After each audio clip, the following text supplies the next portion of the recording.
ચાલો રેડી. ધોરણ 11 account part 2 હુંડીના હિસાબો. હુંડી માટે મેં લગભગ 5 દાખલા લીધેલા છે. 5 દાખલામાં જો તમને કમ્પ્લીટ ખબર પડી જશે, બરાબર, થોડું ધ્યાન રાખીને સમજજો એટલે તમને આવડી જશે. જો જ્યારે તમે હુંડીના દાખલા ગણો ત્યારે 2 વસ્તુ ખાસ ધ્યાન રાખવાની. હુંડીની અંદર ખાસ ધ્યાન રાખવાનું કે એક લેણદાર અને એક દેવાદાર કોણ છે ને એ થોડું સમજી લેવાનું, બરાબર. લેણદાર અને દેવાદાર. લેણદાર એટલે એ વ્યક્તિ કે જેણે ઉધાર માલ વેચ્યો છે, બરાબર. દેવાદાર જેણે ઉધાર માલ ખરીદેલો છે. આટલું સમજી જાઓ તમે. કોને પૈસા લેવાના છે અને કોને પૈસા દેવાના છે આ સમજી જાઓ તો તમને હુંડીના વ્યવહારમાં કોઈ પ્રોબ્લેમ ના થાય. ચલો, પહેલો દાખલો મેં લીધેલો છે. રકમ વાંચજો એટલે તમને ખ્યાલ આવશે, સમજજો. હેતાંશે 60,000નો માલ 2 માસની શાક પર હિરેનને વેચ્યો. જો સમજો, હેતાંશે 60,000નો માલ 2 માસની શાક પર હિરેનને વેચ્યો, બરાબર. એટલે સિમ્પલ છે.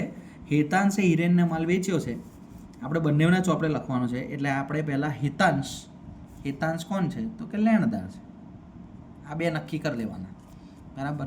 અને હિરેન કોણ છે તો કે દેવાદાર છે, બરાબર. લેણદાર જેણે પૈસા લેવાના હોય એ લેણી હુંડી લખે, બરાબર. અને જે દેવાદાર હોય એ દેવી હુંડી સ્વીકારે, બરાબર. ચલો, પહેલાં તો માલ વેચ્યો છે. તારીખ નહીં લખતો, તારીખ થોડું તમે જોઈ લેજો, બાકી આમનો જ તમને સમજાવી દઉં છું. ચલો, હેતાંશે માલ 2 માસની શાક ઉપર ઉધારે વેચેલો છે. કોને તો કે હિરેનને. એટલે હેતાંશ પોતાના ચોપડે શું લખશે? હિરેનને માલ વેચ્યો છે એટલે હિરેન મેળવનાર છે. હિરેન ખાતે ઉધાર તે વેચાણ ખાતે જમ. 60,000નો માલ વેચ્યો છે. ચલો, હિરેન પોતાના ચોપડે શું લખે તો હિરેને માલ ખરીદેલો છે એટલે ખરીદ ખાતે ઉધાર તે કોણ જોડેથી ખરીદ્યો તો કે તે હેતાંશ ખાતે, તો કે 60,000. ચલો, એક વસ્તુ યાદ રાખવાનું સિમ્પલ. જો પાકું સરવૈયું હોય ને, પાકા સરવૈયાની અંદર આ મૂડી દેવા અને આ મિલકત લેણદારો ની જોડે તમે દેવી હુંડી, બરાબર, દેવું. અને દેવાદારોની જોડે તમે લેણી હુંડી. આટલું યાદ રાખવાનું. આ પાકા સરવૈયાની આ જમા સાઈડ કહેવાય, એના ઉધાર સાઈડ. લેણી હુંડી હંમેશા ઉધાર કરવાની, આમનો જ ના ગોખવી હોય તો. દેવી હુંડી હંમેશા જમા કરવાની, બરાબર. આગળ 2/6/2016ના રોજ હેતાંશે હિરેન પર જરૂરી રકમની 2 માસની હુંડી લખી. ચાલો, હુંડી લખી. હુંડી જે પૈસા જેણે લેવાના હોય હુંડી લખે એટલે લેણી હુંડી કહેવાય. લેણી હુંડી હંમેશા ઉધાર થાય. લેણી હુંડી ખાતે ઉધાર કોના પર લખી તો કે હિરેન પર. તે હિરેન ખાતે 60,000. આ હુંડી સ્વીકારશે, બરાબર. દેવી હુંડી હંમેશા જમા કરવાની. કોની તો કે હેતાંશની. હેતાંશ ખાતે ઉધાર તે દેવી હુંડી ખાતે જમા 60,000. ત્રીજી આમ બહુ સરળ છે. આ હુંડી લખી અને આ હુંડી સ્વીકાર, બરાબર. હવે શું કહે છે? સ્વીકારી પરત કરી. હિરેને પાકતી તારીખે હુંડીના નાણાં ચૂકવી આપ્યા. એટલે હિરેને પૈસા ચૂકવી દીધા અને પૈસા મળશે. પૈસા આવે એટલે રોકડ ખાતે ઉધાર. કોના પૈસા તો કે લેણી હુંડીના. તે લેણી હુંડી ખાતે જમા 60,000. ચલો, આ ચૂકવી દેશે પૈસા. શેના ચૂકવ્યા તો કે દેવી હુંડીના. તો દેવી હુંડી ખાતે ઉધાર તે પૈસા જાય રોકડ ખાતે 60,000. તો આ પહેલો દાખલો તમારો કમ્પ્લીટ. જોઈ લો, બરાબર. આ ફર્સ્ટ સમ છે. બહુ ખાસ ધ્યાન રાખવાનું. હુંડી કોણ લખે છે અને હુંડી કોણ સ્વીકારે છે, આ 2 વસ્તુ જો કન્સેપ્ટ ક્લિયર થઈ જાય તમને આમલોદમાં કોઈ પ્રોબ્લેમ થાય નહીં. આ સાદો દાખલો હતો, આ પહેલો સમ છે. ચાલો હવે બીજો દાખલા નંબર 2 સમજો. બીજો દાખલો, સનીએ 16/6/2016 રોજ 52,000નો માલ વિષ્ણુભાઈને વેચ્યો. બરાબર, એટલે સનીએ ઉધાર માલ વેચ્યો છે વિષ્ણુભાઈને. બરાબર, સનીએ પૈસા લેવાના છે. સની લેણદાર કહેવાશે અને વિષ્ણુભાઈ દેવાદાર કહેવાશે. ચલો, પહેલી આમનો માલ વેચ્યો છે, સનીએ વેચ્યો છે વિષ્ણુભાઈને. બરાબર, એટલે વિષ્ણુભાઈ મેળવનાર, વિષ્ણુભાઈ ખાતે ઉધાર કોમન આમનો જ છે, તે વેચાણ ખાતે. અને આ બાજુ ખરીદ ખાતે ઉધાર કોણ જોડથી લીધો? આપનાર છે સની, તે સની ખાતે. બરાબર, 52,000 રૂપિયાનો માલ સામાન છે. 52,000.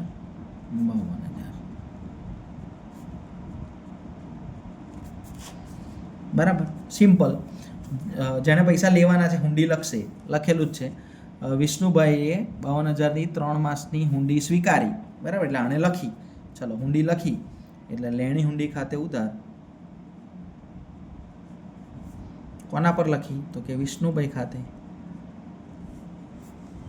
52,000. આણે સ્વીકારી. કોની સ્વીકારી? તો કે સનીની. સની ખાતે ઉધાર, તે દેવી હુંડી ખાતે. 52,000. બરાબર, હુંડી લખાઈ ગઈ. ચલો આગળ. આ હુંડી 520ના વટાવે બેંકમાં વટાવી. કોણે? હવે એવું બનતું હોય છે કેટલીક વખત કે ભાઈ હુંડીની મુદત પૂરી થતાં પહેલાં જે લેણદાર હોય એને પૈસાની જરૂર પડે. શું થયું? પૈસાની જરૂર પડે. બરાબર, તો મુદત પૂરી થતાં પહેલાં બેંકની અંદર વટાઈ શકો. એટલે વિષ્ણુભાઈને પૈસાની જરૂર પડી હશે, એટલે વિષ્ણુભાઈએ શું કર્યું? તો કે બેંકમાં જઈને વટાવવાનો પ્રયત્ન કર્યો. બેંકમાં હુંડી વટાવવા ગયા તો હુંડીમાં વટાવ કાપ્યો છે 520 રૂપિયાનો વટાવે બેંકમાં વટાવે લખ્યું છે. આ હુંડી 520ના વટાવે બેંકમાં વટાવી. તો આપણે વટાવે નહીં આમનો જ લખે, પૈસા મળે. વટાવો એટલે પૈસા મળે. બેંક ખાતે ઉધાર. બરાબર, હવે જો વટાવ એટલે શું? તો કે એક પ્રકારનું નુકસાન છે. બરાબર, 52,000 રૂપિયા લેવાના હતા પણ 520 બેંકે વટાવ લઈ લીધો. બરાબર, વટાવ કાપ્યો એટલે વટાવ નુકસાન કરો. વટાવ ખાતે ઉધાર, તે શેના પૈસા છે? તો કે લેણી હુંડીના. લેણી હુંડી ખાતે. બરાબર, લેવાના હતા 52,000 રૂપિયા, વટાવ કાપ્યો 520 રૂપિયા. 52,000માંથી 520 જાય તો 51,480 રૂપિયા મળી ગયા. બરાબર, આને કશું કર્યું નથી એટલે આના ચોપડે નોંધ નહીં થાય. બરાબર, આના ચોપડે નોંધ નહીં થાય. આગળ, પાક્યા તારીખે વિષ્ણુભાઈએ ચૂકવી આપ્યા પૈસા. એટલે પાક્યા તારીખે વિષ્ણુભાઈના ચોપડે પૈસા ચૂકવાઈ જાય એટલે દેવી હુંડી જે જમા કરી છે ઉધાર કરી દો. દેવી હુંડી ખાતે ઉધાર, તે રોકડ ખાતે. બરાબર, વિષ્ણુભાઈ તો પૂરેપૂરા રૂપિયા જ ચૂકવશે. 52,000. બરાબર, આને તો વટાઈ દીધેલી છે એટલે ચોથી અહીં આગળ નોંધ થશે નહીં. તો આ તમારો બીજો દાખલો. બરાબર, તો આ રીતે તમે લખી શકો. જો આ બીજો પોઈન્ટ આવ્યો. પહેલો પોઈન્ટ એવો હતો કે જેમાં સાદો દાખલો હતો. બીજો પોઈન્ટ બેંકની અંદર હુંડી વટાઈ. હવે ત્રીજો પોઈન્ટ છે, ધ્યાન રાખજો ત્રીજા પોઈન્ટની અંદર. ચાલો, દાખલા નંબર 3. પલકે 48,000નો માલ અંશને. પલકે 48,000નો માલ. મને શું ખબર, સ્ક્રીન ઓન થઈ જાય છે, આમ પર દેવાનું. પલકે 48,000નો માલ અંશને 15/5/2016ના રોજ ઉધાર વેચ્યો. ચલો, પલકે વેચ્યો છે એટલે પલક લેણદાર છે અને અંશ દેવાદાર છે. ચલો, પહેલી આમનો તો લખી જ દેવાની. બરાબર, પલકે ઉધાર માલ વેચ્યો છે કોને? તો કે અંશને. અંશ મેળવનાર છે. અંશ ખાતે ઉધાર, તે વેચાણ ખાતે. આ લખશે ખરીદ ખાતે ઉધાર, તે પલક ખાતે. બરાબર, 48,000 રૂપિયાનો માલ છે એટલે 48,000 અને 48,000.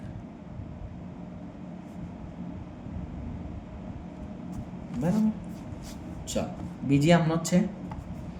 બીજી આમનોંધ ખાસ ધ્યાન રાખજો. તે જ દિવસે 60 દિવસની મુદતની હુંડી પલકે અંશ પર લખી. ચલો, પલકે અંશ પર હુંડી લખી. પલક હુંડી લખે એટલે એના માટે લેણી હુંડી કહેવાય. તો કે લેણી હુંડી ખાતે ઉધાર, તે અંશ ખાતે. તો કે 48,000ની હુંડી એ લખી અને આ દેવી હુંડી જમા કરી દો. પલક ખાતે ઉધાર, તે દેવી હુંડી ખાતે. કોઈ પણ આમનોંધ ગોખવાની જરૂર નથી, બહુ જ સરળ છે, થોડું ધ્યાન રાખવું પડે. ચલો, બે આમનોંધ. આ બે આમનોંધ છે ને બધામાં કોમન જ આવશે, આટલું યાદ રાખવાનું. બરાબર, એક માલ વેચ્યો, અહીં ખરીદ્યો, ઉધાર વેચ્યો, ઉધાર ખરીદ્યો, લેણી હુંડી લખી, દેવી હુંડી સ્વીકારી. ચલો, હવે ત્રીજા પોઈન્ટમાં જ કંઈક હોય એ જોઈ લેવાનું. ચલો, સ્વીકારી. 25/5/16ના રોજ પલકે આ હુંડી તેના લેણદાર જીનલને વેચાણ શેરો કરી. જો ખાસ ધ્યાન રાખજો, પલક જોડે લેણી હુંડી છે. બરાબર, અહીં સમજાવી દઉં. પલક જોડે લેણી હુંડી છે, પણ આ લેણી હુંડી, બરાબર, એણે કોકને પૈસા આપવાના છે પાછા. કોને? તો કે જીનલને. બરાબર, એટલે આ લેણી હુંડી પલક કોને આપી દેશે? તો કે જીનલને આપી દેશે. એટલે જીનલ લેણી હુંડી મેળવનાર છે. બરાબર, એટલે તમે વેચાણ શેરાની આમનોંધ છે. આ વેચાણ શેરો કહેવાય. તમારે કોઈને પૈસા આપવાના હોય, તમે હુંડી આપી દો, વેચાણ શેરો કરી કહેવાય. બરાબર. ચલો, લેણી હુંડી જાય છે કોણ જોડે? તો કે જીનલ જોડે. એટલે તમે લખી શકો જીનલ ખાતે ઉધાર, તે લેણી હુંડી ખાતે. 48,000 રૂપિયાની હુંડી તમે જીનલને આપી દીધી. ચલો, આના ચોપડે નોંધ નહીં થાય. કેમ? કારણ કે આનો કોઈ ભાગ ભજવવાનો છે જ નહીં, નોંધ થશે નહીં, કારણ કે આને કોઈ પ્રોસેસ છે જ નહીં. આગળ વેચાણ શેરો થઈ ગઈ. પાકતી તારીખે હુંડીની રકમ ચૂકવી આપી. વાત પૂરી. ચલો, પાકતી તારીખે ચૂકવી દેશે કોણ? તો કે અંશ. અંશ પૈસા ચૂકવી દે એટલે દેવી હુંડી ખાતે ઉધાર, તે રોકડ ખાતે. 48,000 48,000. વાત પૂરી. અહીં આગળ નોંધ થશે નહીં, કારણ કે આનો કોઈ ભાગ આવતો ભાગ ભજવવાનો નથી. ચાલો, ડન. તો આ થઈ વેચાણ શેરોની અંદર. બરાબર, તો ખાસ ધ્યાન રાખજો. આ થયો તમારો ત્રીજો દાખલો. ચાલો, ચોથો દાખલો. ચલો, ચોથો દાખલો થોડો સમજજો, સમજાય એવો છે, બહુ સરળ છે. સાજીદે 28,000ની 2 માસની હુંડી 14/6/2016ના રોજ આમિર પર લખી. ચલો, અહીં આગળ સીધી હુંડી જ લખી છે. બરાબર, ઉધાર માલ સામાન વેચ્યો, ખરીદ્યો છે ને, એટલે ડાયરેક્ટ હુંડીની આમનોંધ કરી દઈએ. ચલો, સાજીદે હુંડી આમિર પર લખી, એટલે સાજીદ લેણદાર થયો અને આમિર દેવાદાર થયો. ચલો, આ હુંડી લખે એટલે લેણી હુંડી ખાતે ઉધાર, તે આમિર ખાતે. 28,000 રૂપિયાની હુંડી લખી, 28,000 રૂપિયા. ચલો, આ સ્વીકારશે. બરાબર, તો સાજીદ ખાતે ઉધાર, તે દેવી હુંડી ખાતે જમા. 28,000 28,000. ખાસ ધ્યાન રાખજો. ચલો, એક થઈ ગઈ. હુંડી સ્વીકારી, પરત કરી. સાજીદે આ હુંડી બેંકમાં વસૂલાત માટે મોકલી આપી. પાકતી તારીખે આમિરે આ હુંડી ચૂકવી આપી. બેંકે કમિશન પેટે 120 સાજીદ ખાતે ઉધાર. હા, એટલે સાજીદે, જો ફરીથી એક વખત, સાજીદે આ હુંડી બેંકમાં વસૂલાત માટે મોકલી આપી. ચલો, બેંકમાં વસૂલાત માટે મોકલો એટલે બેંકમાં હુંડી જાય, બેંકમાં વસૂલાત માટે મોકલેલ હુંડી ખાતે ઉધાર, તે લેણી હુંડી આપી છે. લેણી હુંડી જાય છે આપણી જોડેથી, 28,000. બરાબર, આનો કોઈ ભાગ નથી એટલે અહીં નોંધ થશે નહીં. મોકલી છે. હા, વસૂલાત માટે મોકલી છે એટલે બેંકમાં વસૂલાત ખાતે, બેંક મેળવનાર છે એટલે બેંક ખાતે ઉધાર ટૂંકમાં લખી દો. હુંડી કરી તો પણ ચાલે, બેંકમાં વસૂલાત માટે મોકલેલ હુંડી ખાતે ઉધાર, તે લેણી હુંડી ખાતે જમા, આનો કોઈ ભાગ નથી એટલે આ નોંધ ના થાય. ચલો ત્યાર પછી ત્રીજી આમ નોંધ. ચલો તમે વસૂલાત માટે મોકલી એટલે હવે તમને પૈસા મળી જશે એટલે આ શું લખશે તો કે બેંક ખાતે ઉધાર, બરાબર, તે બેંકમાં વસૂલાત માટે જે આ ઉધાર કર્યું છે જમા કરી દો, વસૂલાત માટે મોકલેલ હુંડી ખાતે જમા, બરાબર. ચલો હુંડી છે તો કે 28,000 રૂપિયાની, અને શું કહે છે સાજિદ ખાતે 120 રૂપિયા કમિશન પેટે ઉધાર્યા છે, બરાબર.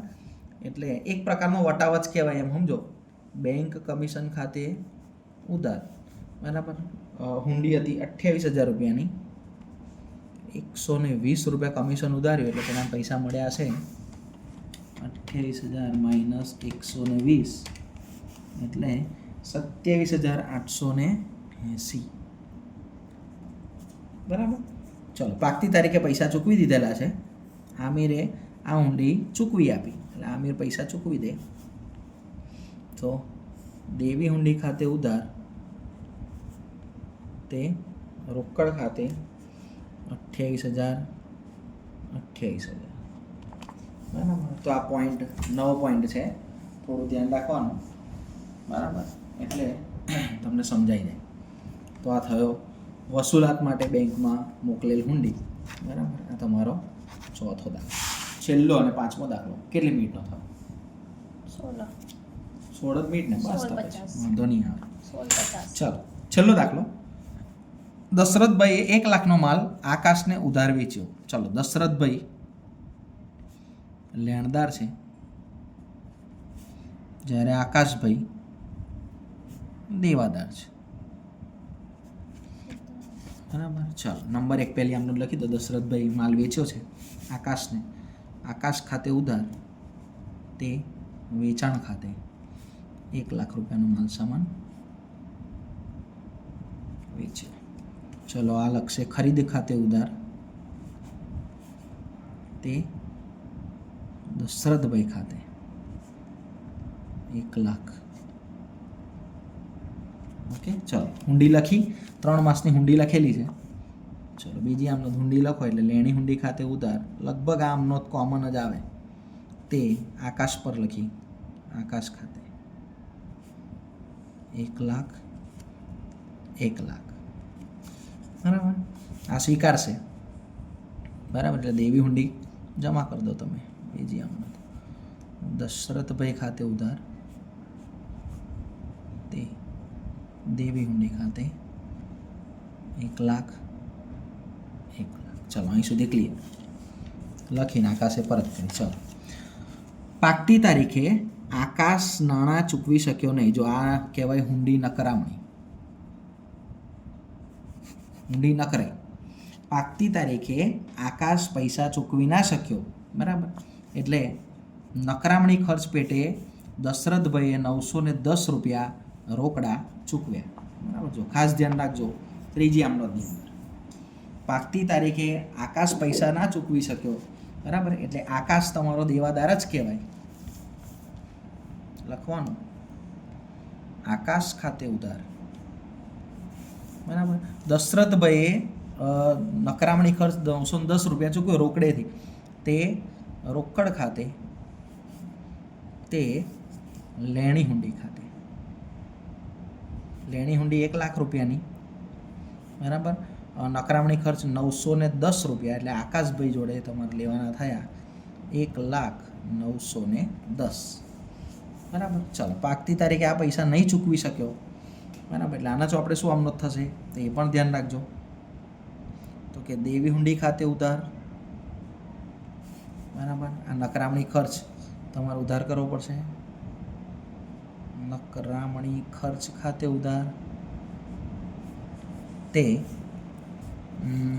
કોને આલવાના થયા? દશરથભાઈ. દશરથભાઈ તમારો લેણદાર કહેવાય, દશરથભાઈ ખાતે. જો આ એક લેણદાર કહેવાય એટલે લેણદાર હંમેશા જમા જ થાય, અને આ તમારો દેવાદાર કહેવાય એટલે દેવાદાર હંમેશા ઉધાર કરો, બરાબર. ચલો દેવી હુંડી છે 1 લાખ રૂપિયાની. નકારામણી ખર્ચ તમારે 910 રૂપિયા પેલાએ જે ચૂકવ્યો છે તમારે આલવો પડશે. દશરથભાઈને તમારે આલવાના થાય 1,09,10. બરાબર. તો આ રીતે તમારે આખી આમનો થઈ જાય. આ હુંડી લગભગ આ ચેપ્ટર અહીં આગળ પૂરું થઈ જાય. આટલા દાખલા તમે જોઈ લો તમને વાંધો આવે નહીં. ઓકે ચાલો, થેન્ક યુ.